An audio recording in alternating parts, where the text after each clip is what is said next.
Hello everyone, welcome to the Radical Geek YouTube. So good to see lots of people here. Give me a thumbs up if everything looks and sounds okay, because this is the first time using the brand new machine and we just want to make sure it's all going right. So in the meantime, let me check here while the chat's rolling already. I see you. Welcome Stacy. Stacy was first. Rand Can Cook. Stacy, and you got your coffee. Awesome. And Raikwen's here. Air Fry and Auntie.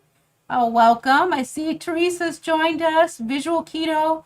Oh, Carla and Sharon. Let's see who else. Oh, and OP is here. Well, so nice to see everybody. Oh, awesome. That's good to know. I'm so relieved. You know, you do a lot of testing, but it's not always foolproof. So, all right. So we started tonight because on Friday with the Hungry Horde, we were talking about food, and Shelly has to go dairy free for a while. And honestly, if you saw her, she was looking amazing. It's working for her. And they were talking though about missing their cheese stuffed jalapenos. Oh, and welcome Attila. Good to see you. That was our wonderful saving tech support last week. So, anyways, Shelly from the Hungry Heath channel has to be dairy free, and they were missing their cheese stuffed jalapenos. And I said, why don't you stuff them with some chorizo and then wrap it in bacon? And they said, you should make that on your live stream. And I kind of grumbled because we're making hot cocoa, and I was going to make Swiss hot cocoa, but the more I thought about it, the more delicious it sounds. So, okay, we all agree. So that's what I'm making, and I am ready for my dinner. Oh, before I get too far into it, let me turn my air fryer on. I'm going to put it on 400 on bake. And let me just get way fewer minutes. 400 for 20 minutes. And what I've got here is a pound of chorizo. I've already prepped 6 of them, half of them ahead of time. So a pound of chorizo and a quarter cup of the Pork and Good original pork rinds. I would dump them together. It's not like meatloaf where you would add an egg. You just need the crumbs because the chorizo is very, very fatty. And since it's got to hold on to the pepper, you need something to kind of soak up some of that grease and unctuousness so that your jalapeno doesn't get too soggy. And yes, I'm just using a glove and my hand. That is the easiest way to get this stuff incorporated, although it's really cold. And it's also the quickest. And for those of you, if you haven't heard me whine about being hungry for the live streams, it's because most of the time I am an early bird morning person for work. So I eat really early in the morning. Oh, sorry that it's buffering. We are having some really cold weather. So hopefully it'll clear up, and hopefully maybe like if my kid or somebody else is streaming or doing something that's hogging bandwidth, they'll chill out for a little bit. We'll say the signal looks good on the laptop, so hopefully it'll clear up.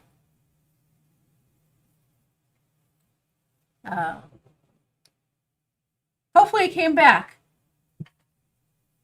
I'm not seeing it here. Let me double check on my phone. 1 second.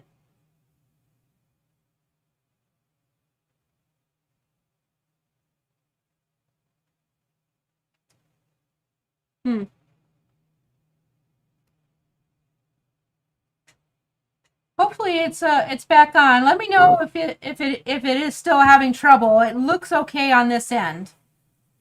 Attila, if you could double check everything and make sure it's looking good from a tech standpoint. Hey, Caboodle Bride, good to see you. At any rate, I've got my chorizo, And I need an extra glove here because I took one off to touch things. And all we do now is stuff. I'm going to break it up into 6 pieces. And we're going to cram it into these jalapenos. They're actually really large sized. And once you get the stuff right onto the jalapeno, you take a piece of bacon, start with the fat end, and you just bring it around. It's not like sometimes when you have cheese poppers and you got to get it way deep in there and try to cover the whole thing. It's the sausage and it's already fatty, so you can just go for it right like that. And so just one strip and you can leave gaps. It's no big deal. Okay, I'm glad to hear about that. And I see Hungry Heath and Susan B have joined us, and Blue Dove has joined us. How exciting. I love seeing everybody. This is like, it's my favorite to be on these live streams, not just my own, but all of them. It really is very nice. So the reason I went ahead and made a double batch of these is because it sounded so good. I thought that it would be sort of like a great for meal prep. So whatever I don't eat tonight can be refrigerated, and then I will just be able to go in the morning and heat them up, reheat them, and then like throw like a couple poached eggs on top, and that will be utterly fantastic. So there's always room for more bacon in my life. We've cut out enough for our good health. We can certainly just enjoy all of the other fun things that we are able to eat. This one may be a little generous. Let me take some off. Oh, Hoofenet has joined us, so that's awesome.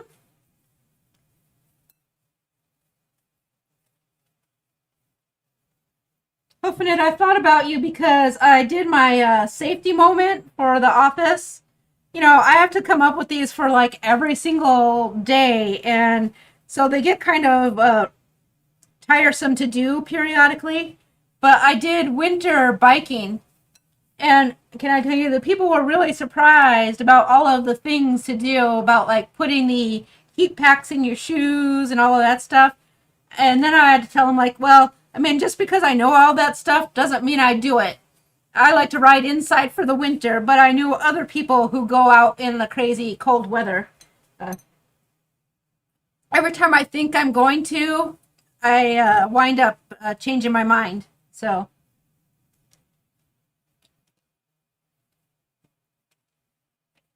worked out perfect. I've got exactly enough for all of my pieces here.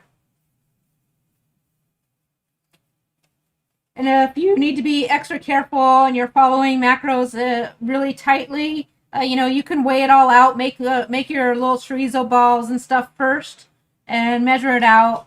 I'm in a maintenance phase where I don't have to be quite that cautious. Sorry, I'm clanking here for a second. But now let's get these into the oven.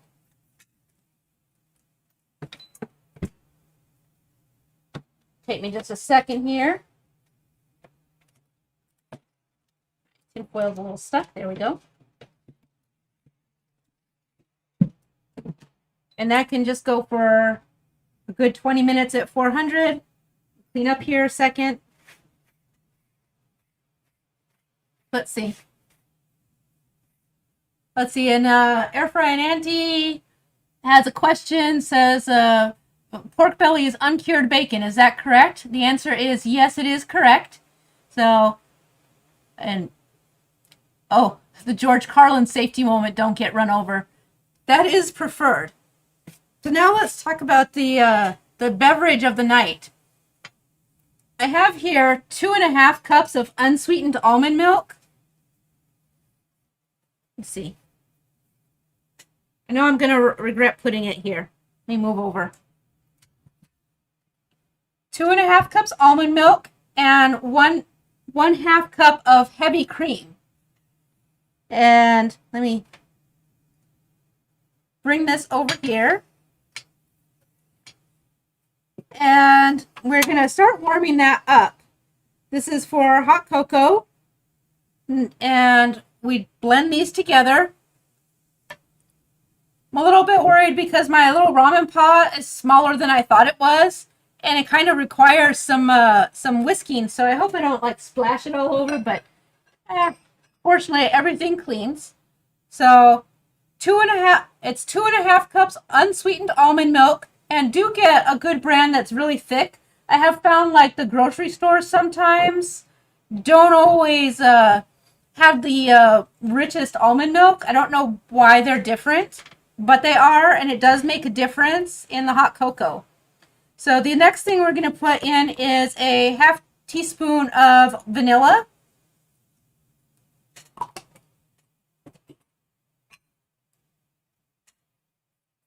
It seems like we'd get to cocoa soon, but we're not. The next thing is a mix of sweetener. I've got a little bit of the Sucrin Gold, a little bit of cinnamon. I know that's not sweetener, but I mix it in with there. And then golden monk fruit, which is a substitute for the raw cane sugar.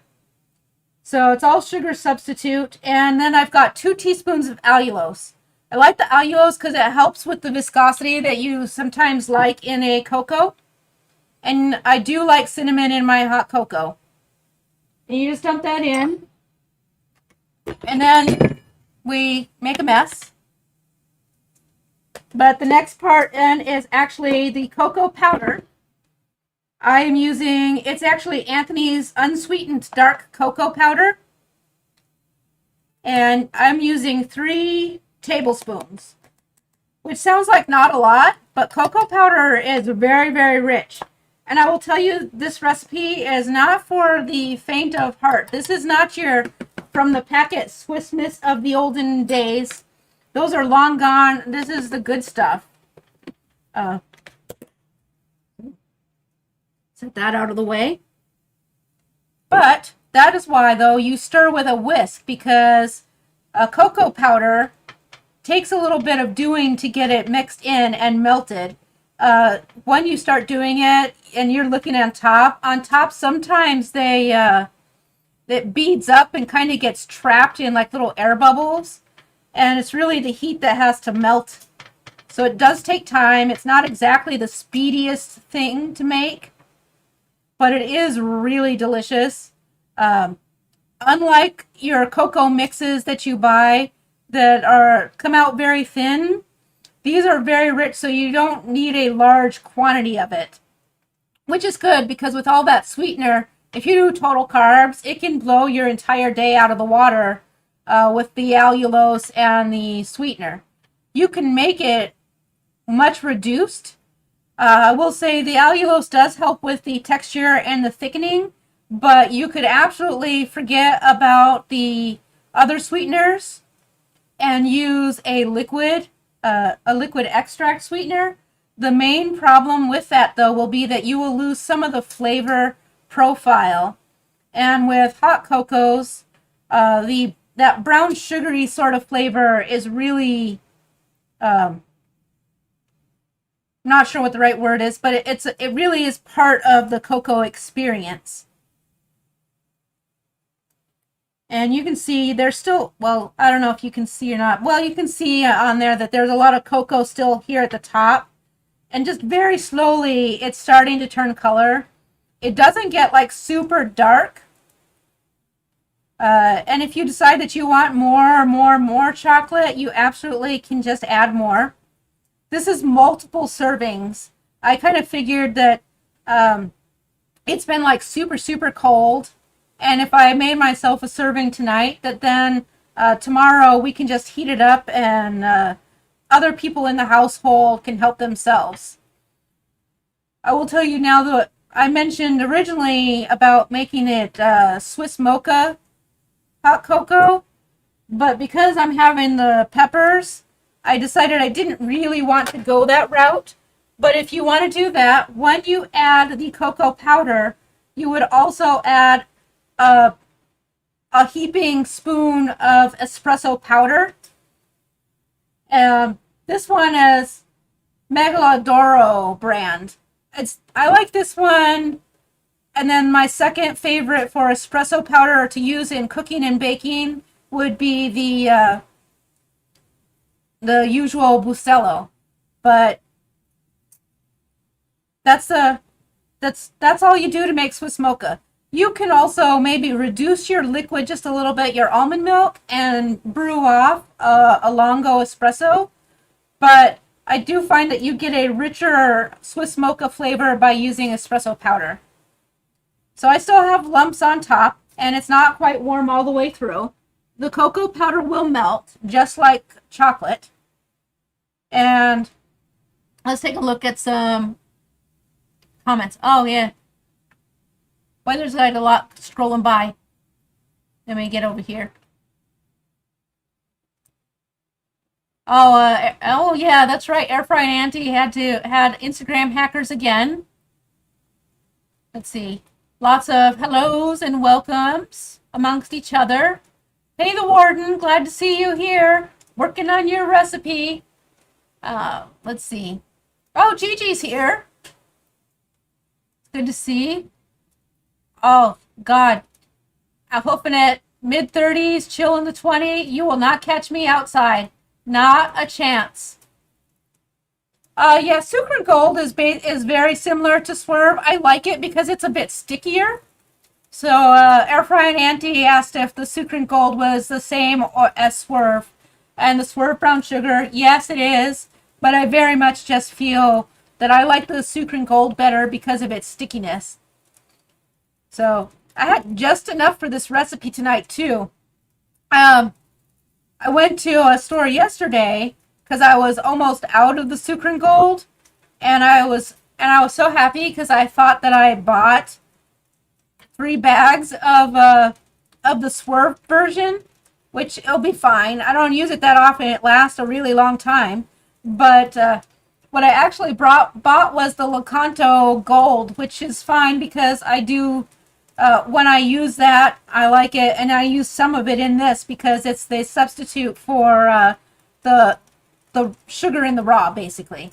So the chunky brown sugar. And it tastes really good mixed with the brown Swerve. Let's see. Anyways, it's it's heating up. Everything is getting real nice. I still have some cocoa lumpies, but if you can see on the camera, it's turned hot cocoa color. Now, hot cocoa kind of looks a little bit lighter than hot chocolate and the main difference between hot cocoa and hot chocolate is that hot cocoa uses the cream to emulsify with the fat and brings the cocoa powder back to the fatty version, and the hot chocolate uses chocolate bars and a combination of sweetness or chocolate chips if you really want to, and that brings the thickness to the fluids. So it's really the main difference whether you're using a solid chocolate or a chocolate powder. Since the Warden and Heath weren't here yet, and some of the other people joined after the fact, just so you know, I've got the chorizo stuffed bacon wrapped jalapenos in the oven. I've used a bake instead of air fry because it's on a solid sheet pan at 400 degrees for 20 minutes. I'm going to check it in a few minutes and see if it's looking like the bacon's getting crispy. And if it is, great. If not, I'm going to switch it over to air fry anyways, even though it's on the solid baking sheet. Because that will still help crisp it a little bit. But, and what I did was I made 12 of them. I used 2 pounds of chorizo and 12 slices of bacon. And it's just regular sliced bacon. It's not special bacon or anything like that. Sometimes good chorizo without fillers is hard to find in the stores. So just so you are aware, if you have a meat grinder and you want to make your own, chorizo at home is actually really easy. It's just you take your pork, and you want a fatty pork. I usually like your pork butt instead of your pork loin. If you use your pork loin, you actually need to add fat to it. So add bacon to your pork, but and you grind that all together. You want a really fine grind, and then you're going to mix it with and the spices are more or less to your preference. It's a ton of paprika, and you want smoked paprika of the Spanish kind. And then you use your chili powder, whichever kind is your preference, but a lot of time it's a smoked chipotle type of powder. And then all of your regular spices that you find in popular Mexican foods, your coriander, your cumin, throw some cilantro in there, and you mix all of that up really good. And that's what gives you that deep, rich red colors from the smoked paprika and the smoked paprika and the chili powder. And so that's all there is to making your own chorizo.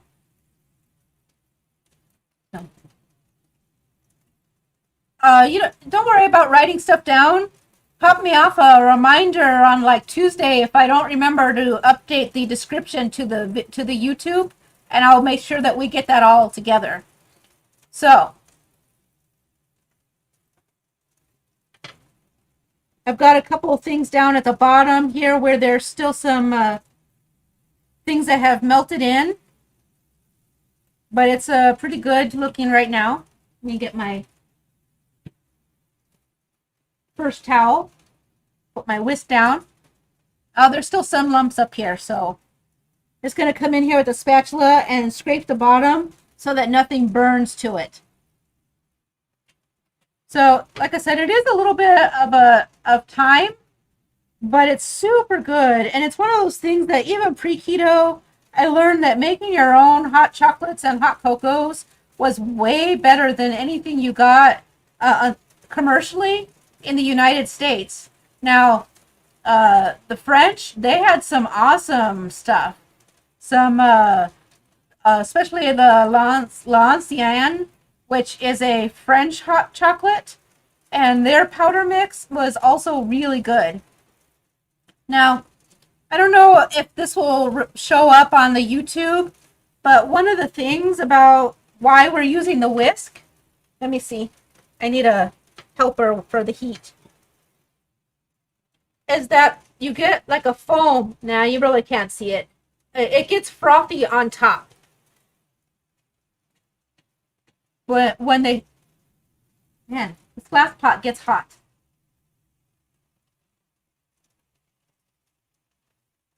Sorry, I have to fiddle with that just a little. There we go. But, yeah.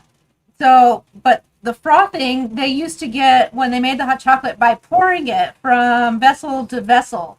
And if you look into like old Mayan art and stuff, they've got those where they're pouring from like way up high into big pots down below. And that was how they got like that big frothy texture. So it's kind of like an essential thing to your hot cocoa. I would sometimes whisk it more, but tonight maybe not as much because of how full my pot is. Let me just undo that because I'm done with this. I'm going to take it off because it is piping, steaming hot. There you go. You can even see the steam. And give it a little whip. And I'm just going to move this and set it down behind me so it's out of the way for the evening. So there's our hot cocoa. Oh, I keep burning myself because I forget that it's not like my regular pots that have the handle protector. I'm just going to move it because pretty soon I'll need some space here for my jalapenos, which I'm going to take a peek at. The sausage, the chorizo is looking good. The whole tray has chorizo grease. So I'm going to go ahead and pop it over to air fry.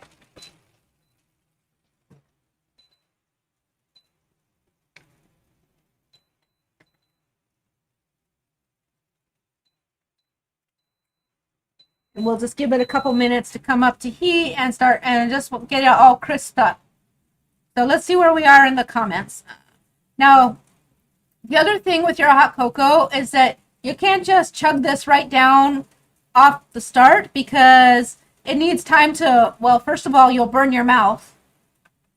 You also want to be able to whisk it a little more vigorously to get some air and some other more frothing on top. But also to kind of cool it down, that helps the flavor develop. I think that I could have even added a little bit more of the cocoa powder, but it looks pretty good. It's a little lighter than sometimes. So let's see, let's take a look at some comments here. Let's see.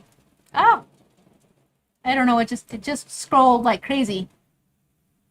So, oh, let's see. Oh, Jen has joined us. And, oh, I saw your meals, Jen Delaney. Jen says they were meal prepping today. I saw those his and her lasagnas. Man, that Alfredo lasagna was making me drool. So, hi, Stephanie. Welcome this evening. Let's see. Oh, and Stephanie mentions they'd have to make this in the morning because of the caffeine. That's true. Cocoa does have quite a bit of caffeine. Thank you, Air Fry and Auntie, for getting rid of that. And let's see.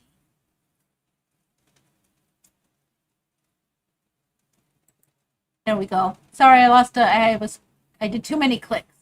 And Hungry Keith says he used the brown swerve all the time for the pork and poultry rub and for the his keto chow barbecue sauce. Awesome, yeah. I like the brown swerve. I like the Sucre Gold more because it's a little bit stickier. So let's see. Oh, and Blue Dove says they cooked up 2 pounds of meat cookies, but then ate them all in one sitting because with the butter mayo. Well, these things happen. Sounds delicious though. Let's see. Oh, and the warden says we need to all move closer so that we can share.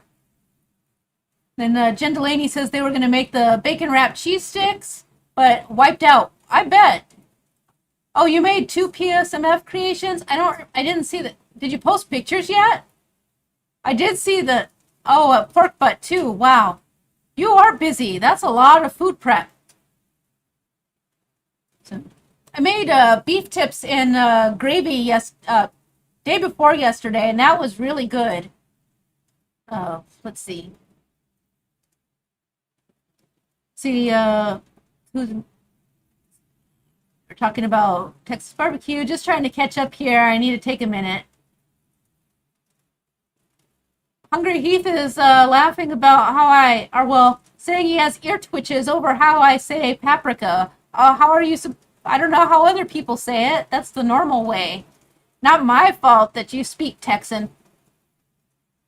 Yep. Oh, and the warden says they can see some of the foam on the hot cocoa. That's good.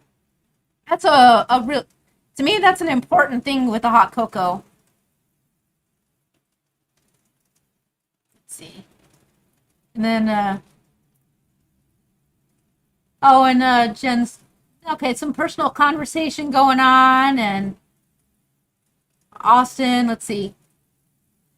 So, and Stephanie's asking if we could start this in the blender with the warm milk, and so if your blender can do hot beverages, you could, but because I'm using the cinnamon and the cocoa powder and the sweeteners that are trying to melt, it's actually beneficial from the development of the flavor profile to have it warm up all together. It's sort of part of the experience, but yeah, you could actually just blend it all up and go and heat it up.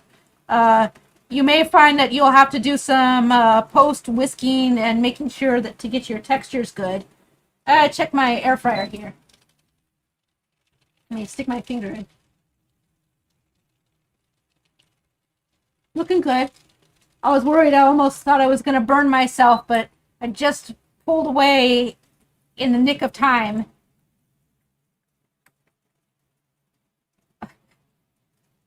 Oh. Air Fry and Auntie is doing a great job on the whole moderating. I get it. Those trolls have really been after her. Anyways, this is good. I can stop whisking it. I don't know why I'm just continuing on, but I guess it just feels nice. I'm gonna take a sip of my ice water.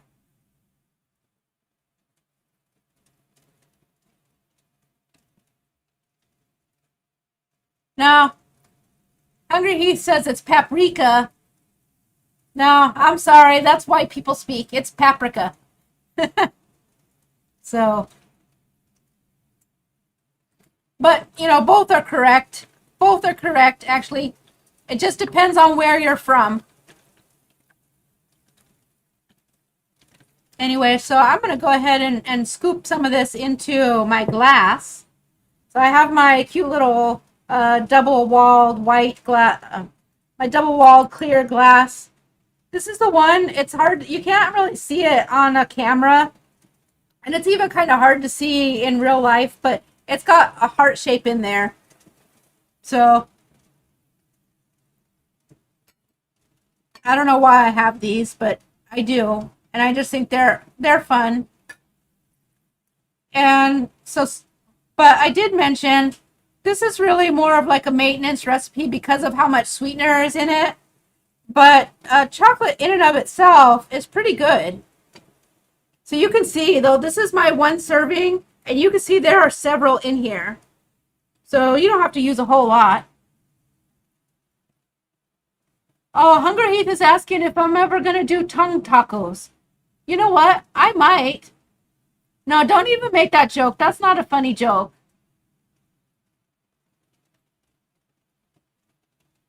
No, it's got warm from all the steam in my face. Thanks, Visual Keto. So, yeah, actually, that's definitely not a good joke to make because when you say that, they can actually uh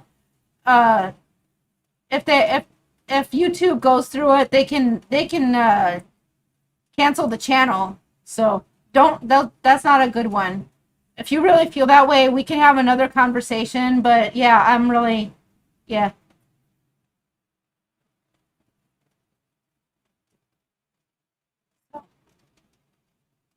It's kind of thrown me for a loop here for a minute. So I think it's really just that it's very steamy right here with the hot cocoa. So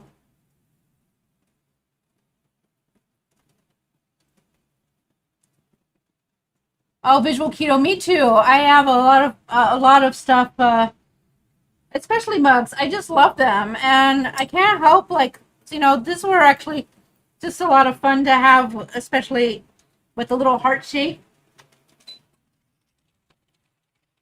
All right, I'm gonna give these a check.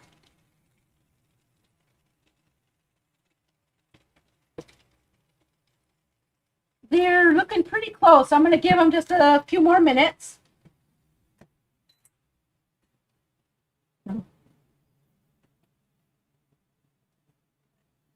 Oh, Teresa, sorry that you missed stuff. Well, what other things, what can we repeat for you?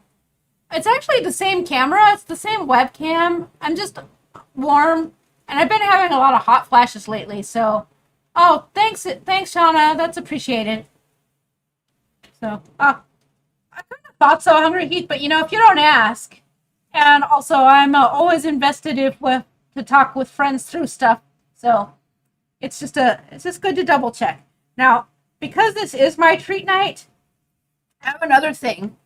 Well, sort of, because I went to the keto store that was going out of business, and they had some of these Max Mellows.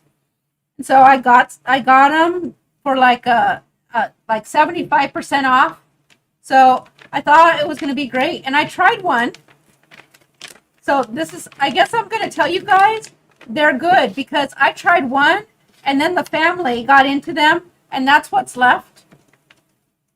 So the only thing I can say is that I want to be really careful because they have to be very monitored in my house because they've got xylitol and we have a dog.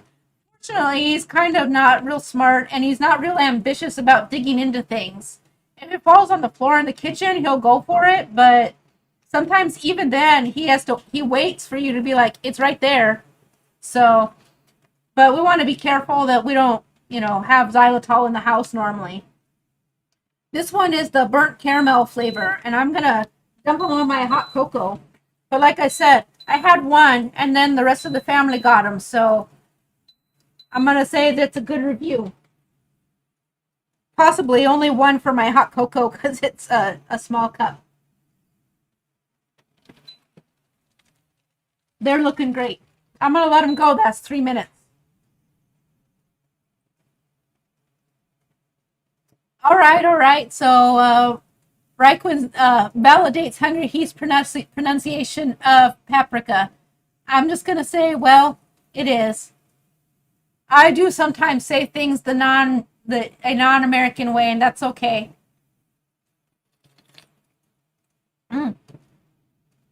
Okay, it's really good. I see. Oh, Chow CEO has joined us. They like to use the dark special Hershey cocoa and add a bit of water before they add the heavy cream for the hot cocoa recipe, and then a couple drops of stevia or sucralose. Yeah, and I can show you now that it's sat because it was looking thin, but now that it's sat, it's actually thickened up. That's another reason I was saying that waiting before you drink it is real important. So, yeah. So there you go. A keto-fied hot cocoa. But the bad news is that since I put the allulose in there, half of this container would be 23 carbs, but it's 4 net carbs because it has 9.6 grams of the sugar alcohols from the sucrin gold, and then 6 carbs from the allulose, and then 3.6 grams of fiber from the between the almond milk and the cocoa powder. So that's what we talk about sometimes when we talk about tricky nutrition labels. That's a big difference, 23 total versus 4 net. That's why I say it's definitely a maintenance treat and something that you can only have, not to have once, even in maintenance. It's a very rare sometimes food. So let's see. I guess I can wait the 24 seconds. They're looking done.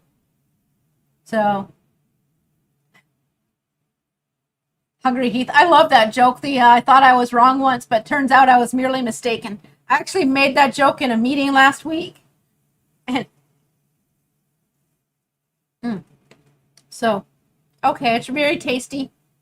And I got just the right amount. Now, the other thing, too, is if you don't want it sweet and you're not used to sweet, cocoa is very good unsweetened. It's just very strong. You can absolutely do that. Okay, I'm going to pull these out carefully because there's a lot of the chorizo grease. And of course, sometimes the tin foil, because it's not supposed to be there, hangs up on here. So just give me a second to be patient with it. There we go. Set those down. So they look kind of dark because the chorizo gets very dark from all of the spices, but they're actually just fine. There's nothing wrong with that's the way they look because of all of the heavy, what was it? Paprika.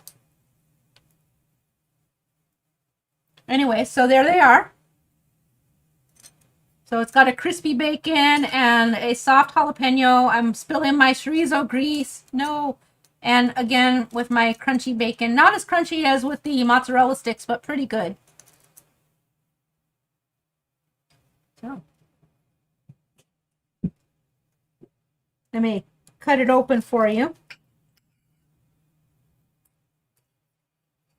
And kind of show you the inside as well. Well, I'm going to try to show you the inside. Sorry for the silence here. So there you can see the inside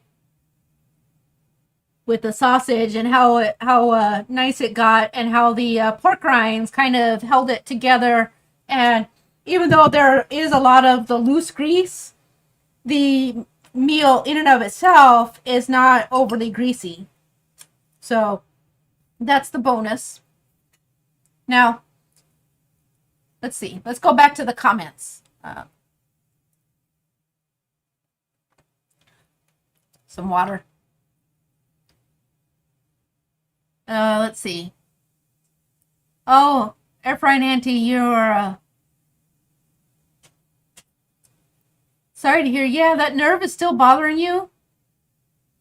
That's not good. And then let's see. Jen Delaney is asking about the difference of cocoa versus cacao.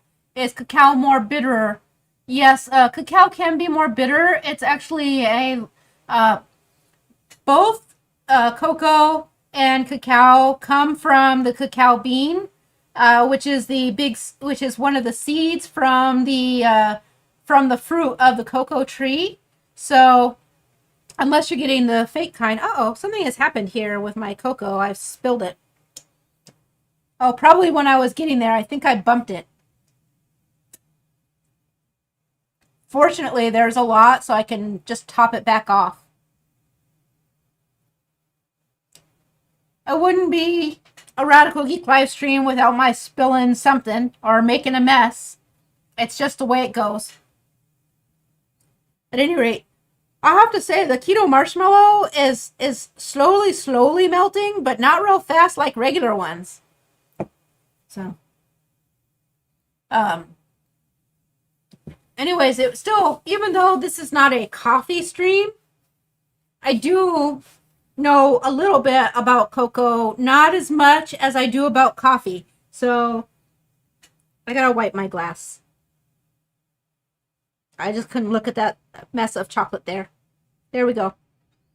A little bit about it, and you should know that cocoa as a beverage has been around forever. It has been, we're looking at like 4,000, 3,500, 4,000 years ago.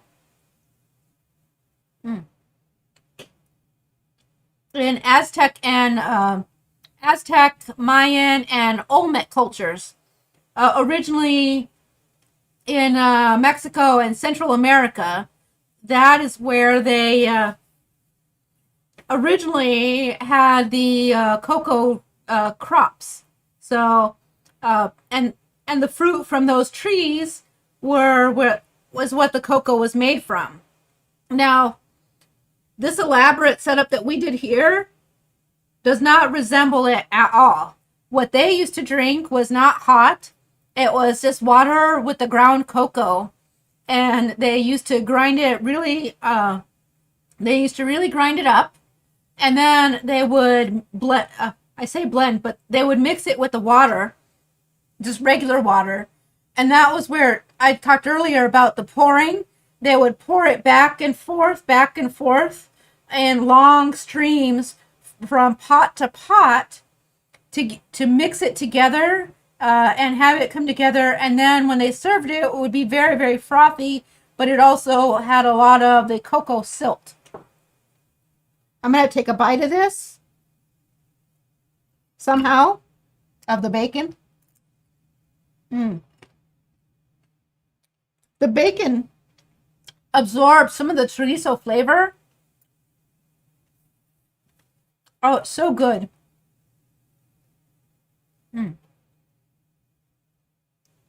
It's definitely a winner. I'm glad that we thought of this on Friday night.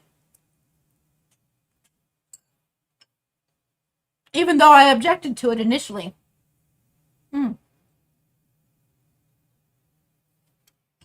It's really delicious. Oh, my chorizo is spicy. I forgot. But that's okay. Oh, hey, Juju B. Oh, it's good to see you. How was Texas Day, Brazil? And how was your husband's birthday? Was it spectacular? Oh,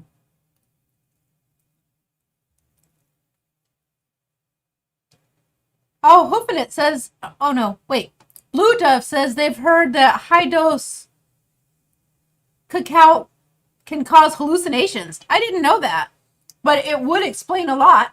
That's right, because I got caught up in eating my food here. Oh, what's going on about geek facts here with cocoa? Anyway, so Mexico, Central America, and it was their prized crop. But it was a lot of work to make cocoa. And by the way, until about the 1800s, like 1820-ish, I don't remember what year it was when it was finally invented, but before then, cocoa was never, and chocolate were words used interchangeably. Chocolate referred to the cocoa beverage. There was no such thing as a chocolate bar or edible chocolate. It was only the ground up cocoa seeds that they made into the beverage. So, anyway, so they took those and they would make these drinks, but because it was a lot of effort, they kept it really only for royalty. It was a popular theme, isn't it? Same thing for coffee. Anything too delicious or too healthy, way in the back of, way in back in time, it always starts out being only for the wealthy or the royalty. And this was no exception. And that's actually one of my favorite chocolate myths. I can't imagine that there's any way it would be true, because I feel like he would die. And I know he did, and he died young, but I feel like he would have died a lot faster. But my favorite myth is that they say that King Montezuma loved chocolate so much that he would drink 50 glasses of it in his specialty golden goblet every day. Like 50 glasses. Nobody drinks 50 glasses of things. That's like those tall tales. But it is King Montezuma. And he is legendary. So, Oh, hey, Rhonda. Good to see you join us. That's okay if you're late. We can always catch up. And there's always replay. I'm eating chorizo stuffed bacon wrapped jalapenos. And we made hot cocoa using cocoa powder, almond milk, heavy cream, and a variety of sweeteners.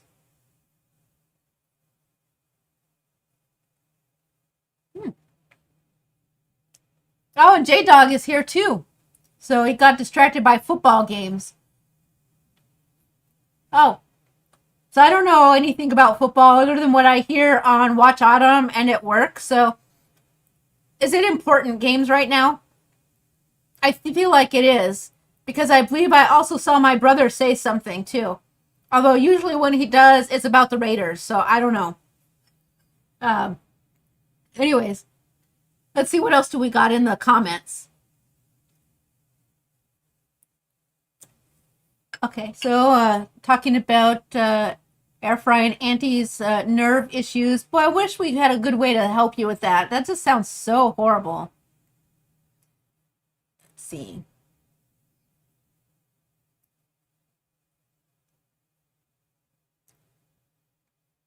Oh, and let's see, some joke in there.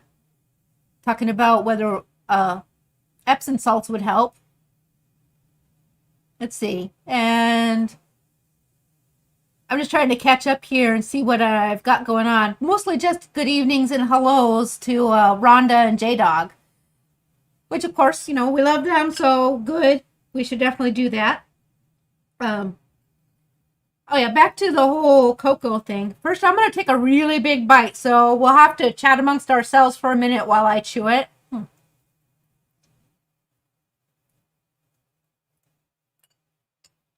I'll be a little rude and talk with my mouth full. It's so good.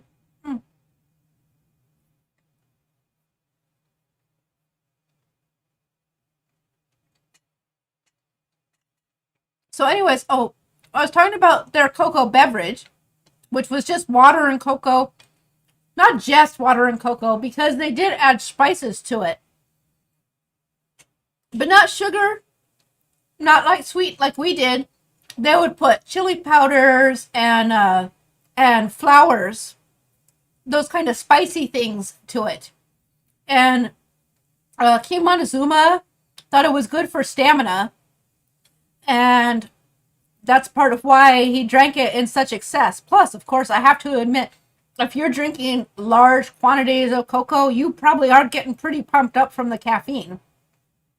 So, but eventually what had happened is because they were getting such a boost from it, eventually the royalty and the wealthy decided that the other people who should have cocoa was their military, because they thought not only was it good for the taste, their health properties and keeping the men good and strong was very important. And if they drank more cocoa, they didn't have to eat so much food. So it was keeping their military going for longer strings of time. That sounds like a familiar theme too. Don't you remember maybe a couple live streams back when we talked about military drinking coffee as an appetite suppressant? So some things are never, the more things change, the more they stay the same.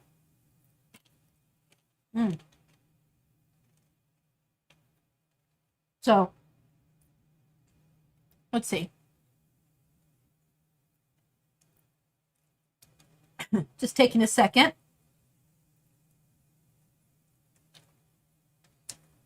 Oh, and J-Dog's asking if I saw Serious Keto's refried beans video. I didn't yet because I was going to watch it, but I got distracted with a bunch of other stuff.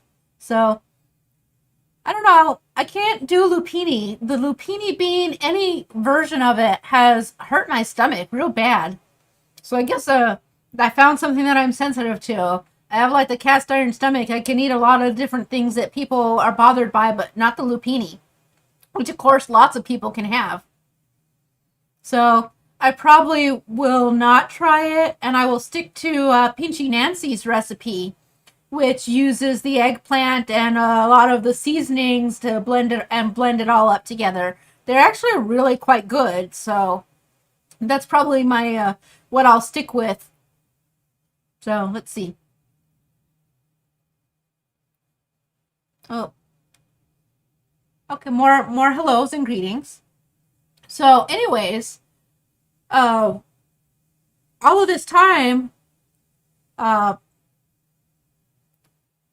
they were drinking all of this cocoa. Sorry, I lost my train of thought for a second there. They're drinking all of this cocoa and getting strong and conquering and going to war and all of this stuff.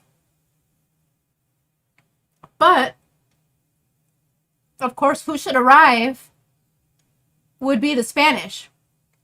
And when the Spanish arrived, they basically were able to take a whole bunch of the cocoa crop away because they were, of course, victorious, because they were vicious and bloody and just absolutely ruthless when it came to battle. And they took the cocoa back to Spain. And in Spain, that is where they took the cocoa powder and it took away some of the savory spices that the Mayans and Aztecs were using and replaced it with sugar. Because, of course, sugar was very plentiful and popular in Spain. But they also kept the chocolate and the cocoa for the very wealthy royalty and elites. So that was the start, though, and from there, the conquistadores took it, and it began to spread throughout. And as it got to more European nations, it became more popular, and eventually that's how it trickled down into the regular populace. So those are all some of the fun cocoa facts. But like I said, then we fast forward all the way to the 1800s. They actually haven't had chocolate like we know it today. It's all just been as beverages. But after learning to sweeten it, it was also the Spanish who decided to start heating it up, which of course took it to a whole different level. And as it trickled down into the regular populace, that's what led to getting chocolate houses, just like coffee houses. where they would come and they would have their debates and their discussions and all of their fun intellectual activities. Very frou-frou. And from there, we take a big bite of bacon.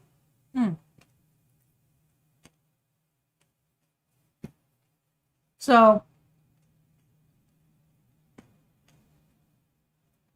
once they started getting the chocolate houses, between chocolate houses and coffee houses, things became very widespread. And so, by that time, in the 1820s, it was, I can't remember his first name, guys. I'm real sorry. Van Houten. And you might maybe if you like chocolate a lot, you recognize the name, because Van Houten took some of the discard from the creation of the cocoa powder and was especially interested in the cocoa butter portion and started bringing it all back together and developed the actual chocolate bar. So he gets that credit. Let's see. Oh, Jujubee. Jujubee mentions that this is the first time they've been uncomfortably stuffed in a long time. Probably a little bit too much. That happens to me too at the Brazilian steakhouse. I just can't help it. It's so good. And I mean, it is really very tasty. Sometimes I wind up not needing to eat until like 2 or 3 the next day. And then, even then, usually much lighter.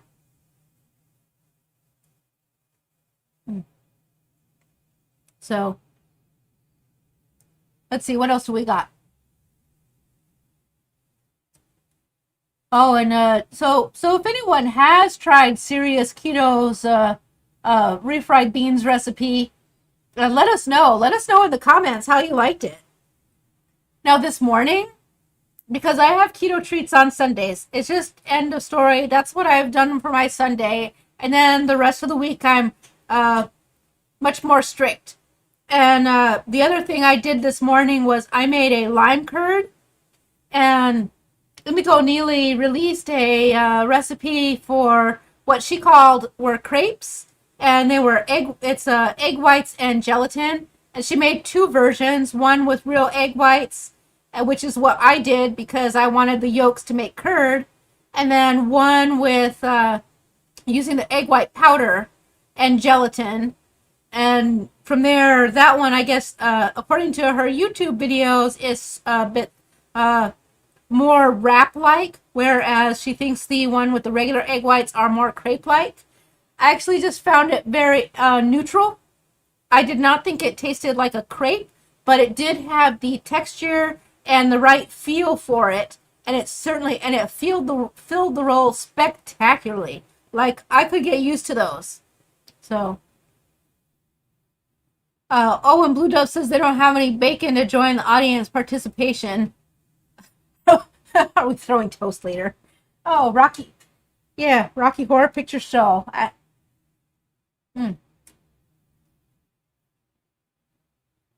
They're really delicious. And J-Dog says he made 2 packages of bacon today. So, I'm gonna fish this marshmallow out because it's not really melting and it's actually impeding my ability to drink the chocolate.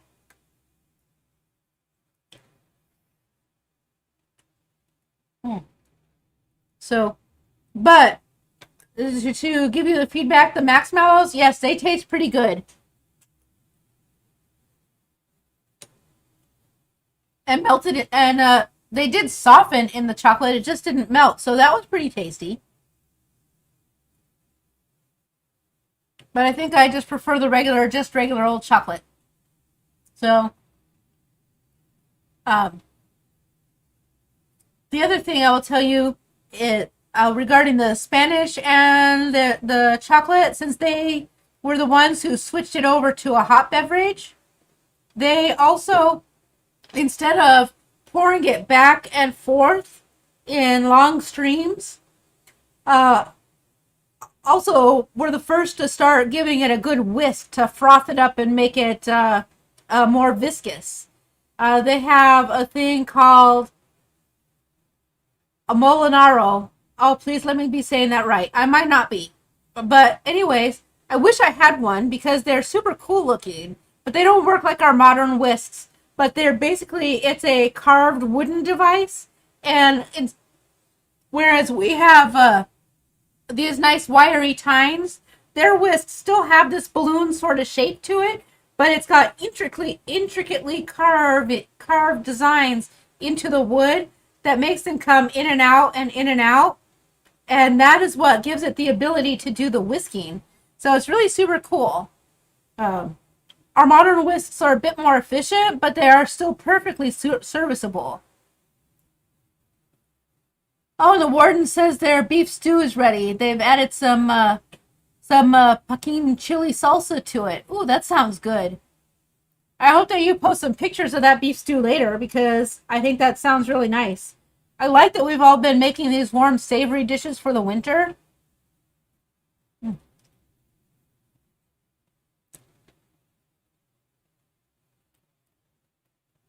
Oh, and Air Fry and Auntie says they did a couple droppers full of magnesium drops, Miriam Bear style, down the straw with electrolyte water. That Oh, and Jujubee says what I'm describing sounds like a honey dipper kind of thing. Yes, very similar, but the design is even more elaborate. They're like really spectacular. I might see if I can call some older family members. Some of them might have them. Just I don't know if they're going to be willing to let me have my hot little hands on it though. But I can always ask. Asking never really hurts. So, but yes, Honey Dipper is a good example of similar device. So, and you don't have to have bacon just to join in this evening. I just think that a lot of keto people tend to have bacon just because, well, it's delicious and it's pretty easy for us to eat and get what we want. Now,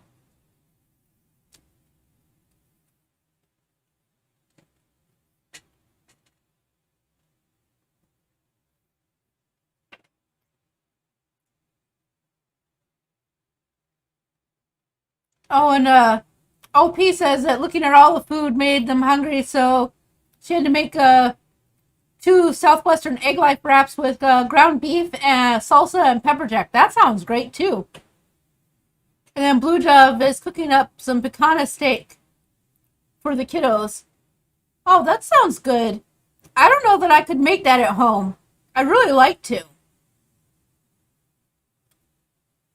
And then J Dog says Honey Dippers. That's a great band that featured Robert Plant from Led Zeppelin. You know what? I forgot all about that. And then Jujubee says the traditional Molinillo whisk is the Mexican chocolate whisk.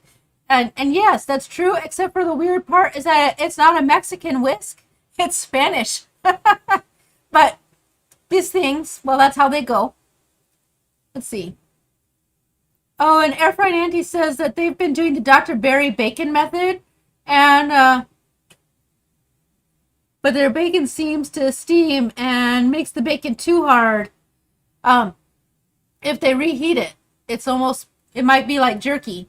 You know, I hadn't tried reheating it, but it does come out super hard because because basically you're deep frying the bacon and that's what makes the chips.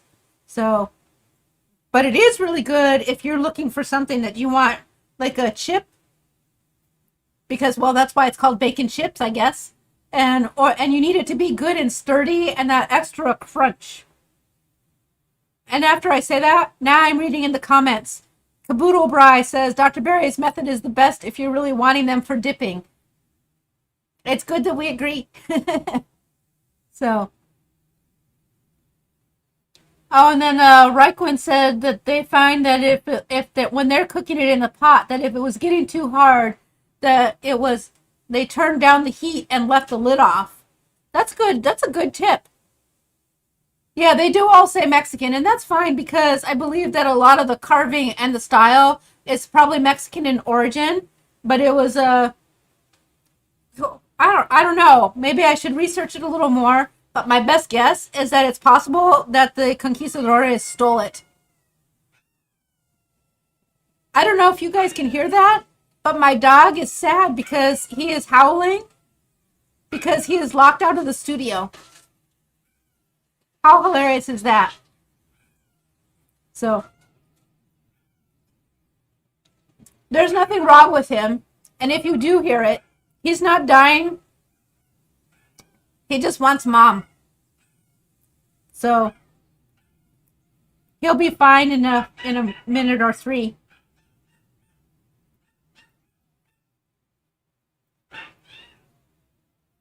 Mm.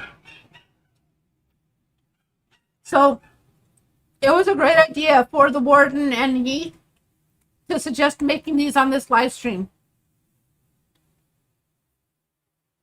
That was some good thinking.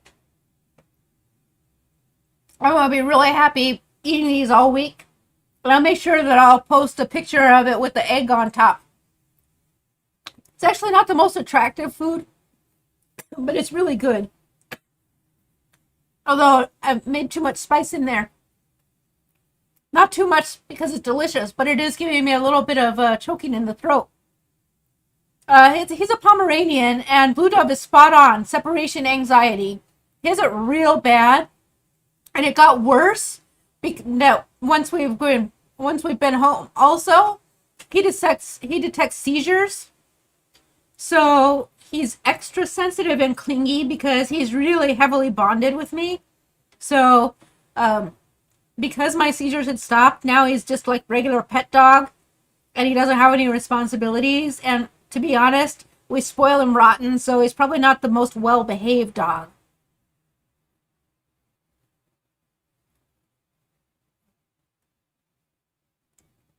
Oh, and OP says that they're allergic to soy, so the black soybeans would not work. And that they don't usually do well with any legume. That's probably, I think that's probably true for me as well. Only I never really thought about it until just this second. But I tried some of the lupin flour in a brownie mix, and I mean, I thought I was dying. I don't know. It was so bad. And at first I was blaming the sweetener, but I have sweetener, plenty. I mean, shoot, I drink keto chow on a daily basis, so I don't know, and so that was the only new ingredient to me. So I kind of whittled it down, and then I went a really long time. But then when I tried keto Asian flavor noodles on the egg noodle recipe, that had the lupin flour, and I tried a batch with the lupin flour, and once again I was super sick for like days on end. So that pretty much cinched it for me that was definitely the item, because without the lupin flour they're all fine and I do really well. In fact, they seem to be really helpful to my digestion in general. So Blue Dove says, yeah, that my dog is worried that I need him. Yeah, that, or well, he might be smelling all the food too, and which is funny because it's me down here, and I'm the least likely person to give him anything. So, in fact, he knows the only thing he does get at night, as we call it, his cheese, because we use a little piece of cheese to put his arthritis medicine in, which is just an aspirin, and so he gets cheese. And he's learned the word cheese, except for he thinks cheese means treat in general. So anytime he's getting anything, like if he's getting a blueberry, it's cheese. So he's not excited if you ask him if he wants a treat. If you say, do you want some cheese? He gets excited and jumps and can stand up on his back paws. But it doesn't matter what it is. A blueberry, it's cheese. Not so. Okay. We'll deal with that. But he also knows it in 2 languages because he knows queso too. So he just knows it wrong. I'm okay with shenanigans. We love shenanigans.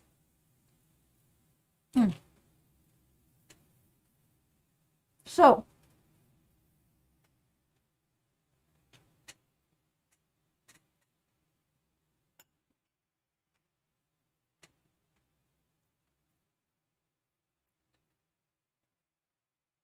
Sorry, I took one last gigantic bite. Eventually, I'm gonna have to get myself another camera mate. So, like, Keith and Shelly and Joe and Rachel, where one of them eats and the other one talks, and then they switch off. But,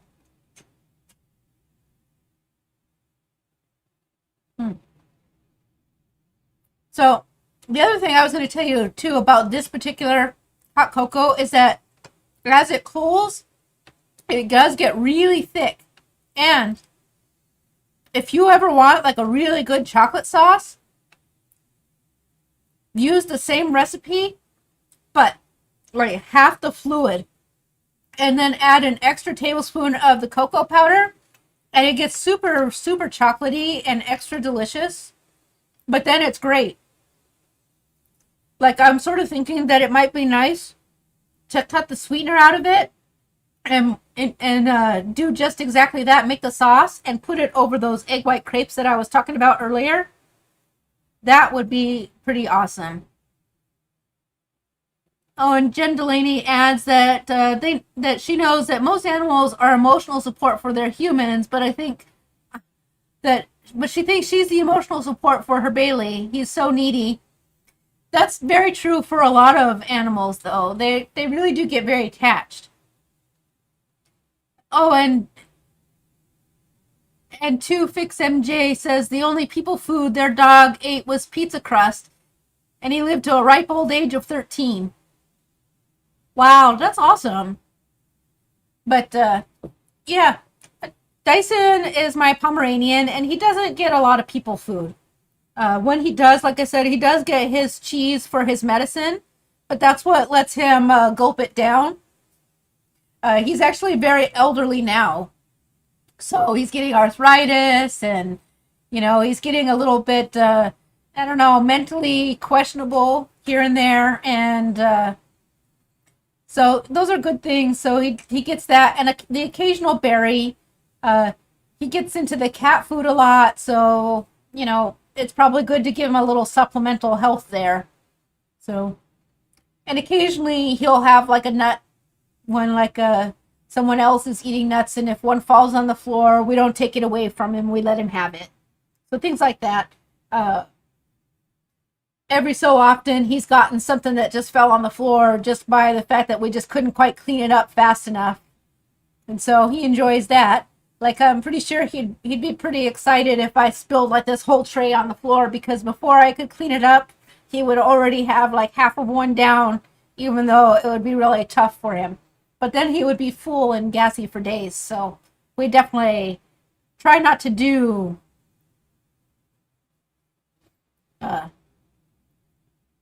we try not to do too much people food. Oh, and Blue Dove says they've been looking up how to reduce separation anxiety, and the primary advice is to ignore your dog, right? And then they will say, but who wants to do that to their sweet little puppy? And you're so correct. And yeah, it's actually one of the things that we struggle with, because that whole separation anxiety, and give him actual like just Dyson time. So our vet told me to not let him sleep with us anymore, and we don't, but it's so sad because he gets so upset and he cries outside the door because he just wants to be in there. And I will say that one thing that we didn't do was we didn't get him a crate, because there's lots of little spaces and stuff and little hidey places for someone the size of a Pomeranian here.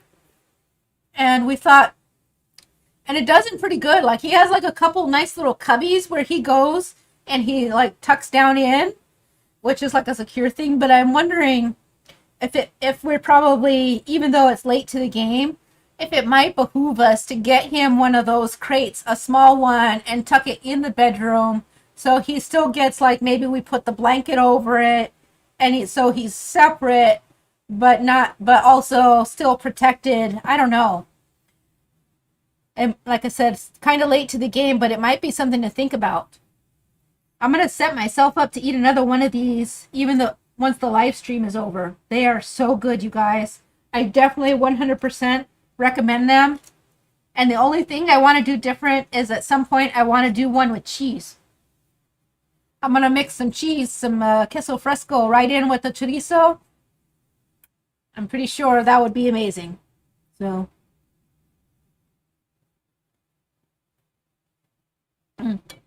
now, I did do kind of the macros for the hot cocoa, which I told you about because of the 23.3 total carbs and the 4 net carbs. But that was if you had half of the batch. So you can fiddle with it to reduce your sweetener, not overdo it so much. But on the bacon wrapped chorizo stuffed jalapenos, I did do that breakdown, and it's pretty accurate, other than that I didn't like precisely weigh out each of the chorizo measures. But you should do that, and if you did that, each one of these, well, a serving is 2, so not each one, so 2, which is pretty hearty, is 487 calories, 4.9 total carbs, with 1.3 grams of fiber coming from the spices and the jalapeno pepper. So 3.2 net carbs. It is 39.3 grams of fat and 26.3 grams of protein. So we're right back on track with if you are a traditional keto ratio person. It would be 75% fat, 22% protein, and 3% carbs. So there you go. And Hungry Heath is enjoying the Warden's spicy beef stew. Oh, and Raikkonen says we should try a dog bed that's like a cave. He has one. They have one for their dogs, and they love it.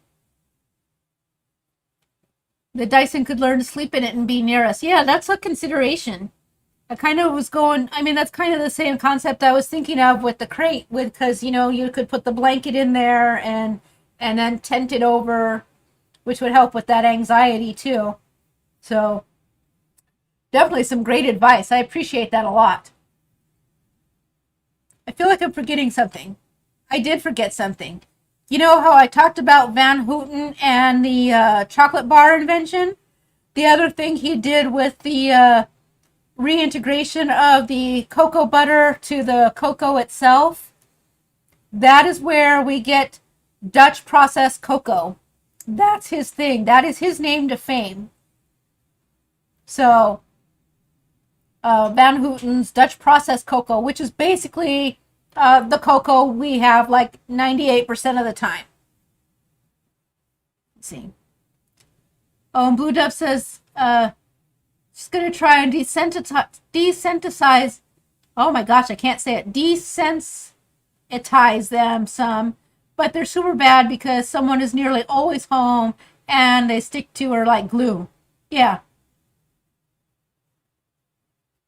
Oh, and J-Dog says his Facebook timeline says that Jack LaLanne died 11 years ago. 11 years? My goodness. However, I'm going to be insensitive and tell you a joke right now, because that reminds me of that joke where about everybody dying, where like you say like, I went to the doctor today, and your friend replies, oh, what did they say? And you say, well, turns out I'm dying. And they go, oh my gosh, oh no, how long do you have? And you say, well, 50 or 60 years. So, everybody's dying, just a matter of how fast and when. So. Oh, and the warden says that there are lots of good vets and trainers on TikTok giving advice. So that's cool.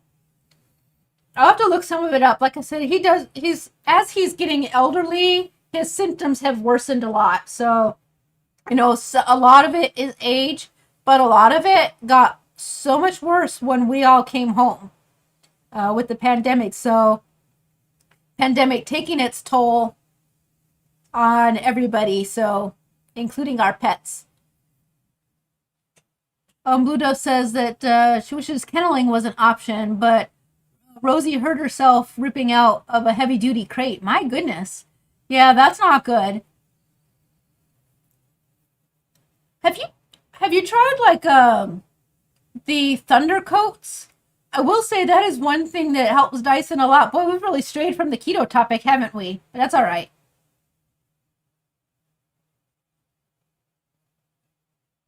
Oh, that's cool. I learned something from J Dog. Uh, what I've been saying is pronounced Fanhauta. Oh, well, that would make a lot of sense. Uh, that's pretty cool to know about the V being pronounced like an F. Fanhauta. I'll remember that and forget it and say it wrong 1,000 more times. That's what happens when you're only book learned and not any practical experience in something. So, pretty groovy. I'm excited for that. I love when we get to learn things. So, all right. So, what's coming up? I believe next week on the live, I am doing a Delta Press coffee. So, that should be pretty interesting. I will tell you that I think the Delta Press is a little fiddly, but it actually does produce a pretty good cup. So I'm excited for that. Um, I don't remember what recipe I thought we might do, unless I was thinking that we would just replace whatever instead of the chaffle I was doing tonight to do that next week. But I'm also open to suggestions. So if you do have, excuse me, hiccups, a request for recipes, leave it in the comment of this video. A, comments are helpful to the YouTube channel, and B, I like the way it helps us interact. So, Raikwen says we have to start as puppies to crate train. They learn it as a cool place to stay, and the door stays open during the day so they can go in and out. Yeah, and I did think about that when I said I didn't know if it was going to be something that would work for him. Because I know it's late and he is elderly, but I did think that he might take to it anyways, even though he is older, because he has his spots where we've made him like his little caves. So the main difference being that it's not like a little triangle that we've created with a little curtain and his toys and all of his stuff, out of the space behind the chair. It's actually, could be a crate by the bed. So I don't know. I thought it might be worth pursuing, and I know that it's something that may or may not work. I would never want to lock him in there. That's not something I would be cool with. I just can't do it. I mean, it's actually hard for me to make him not sleep in the bedroom. But I will say that it makes the cats happy to not have the dog in the bedroom, so it works out. So, and the warden says that their Pyrenees hated the crate and started training as a puppy, but his guard instinct wouldn't let him do too well. So they had to get rid of it. Blue Dove says Rosie's about Delilah's size and Chomp is a bit bigger. Chomp, that's an awesome name. But they do freak during thunderstorms and fireworks too. Now, as weird as it is, Dyson doesn't get freaked out by fireworks and thunder. But when he does get anxiety and he gets like all quivery. The thunder shirt does help him a lot. So when he's doing a lot of freaking out and having like, a pissy little dog day, his coat for a couple hours really does help. And he sort of like relaxes and settles. Oh, 2Fix MJ says they made s'mores bars today that were pretty good. Recipe. Oh, they got the recipe from All Day I Dream About Food. Man, she makes some good stuff. I'll have to take a look on that. If I can't find it, I'm going to hit you up to post the link. So,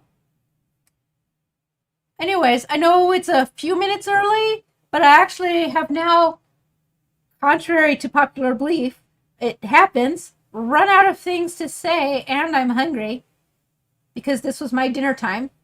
So I think I'm going to go ahead and wrap up the stream.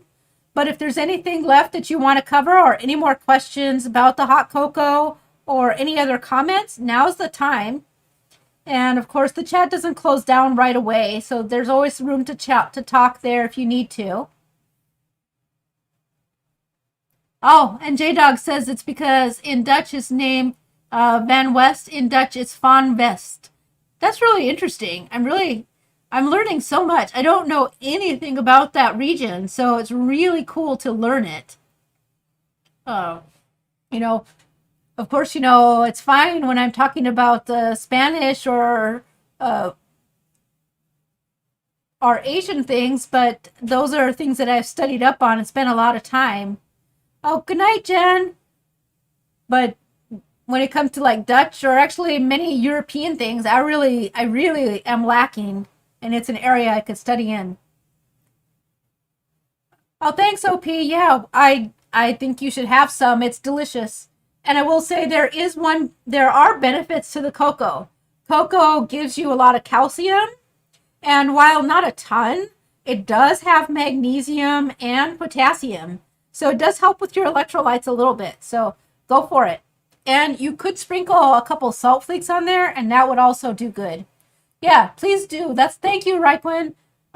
Do me a favor on your way out, hit that like button, smash it up, and then hit some comments. Give me some ideas that you want for recipes. Uh, Eventually, we'll run out of my new coffee devices, and we'll need coffee recipes that you want to see or deep dives on certain techniques. So those are all fun things you can put in the comments. All right. I'll talk to you all real soon, probably tomorrow, if we see you on Keto on the Couch or Watch Autumn. So I'll talk to you later.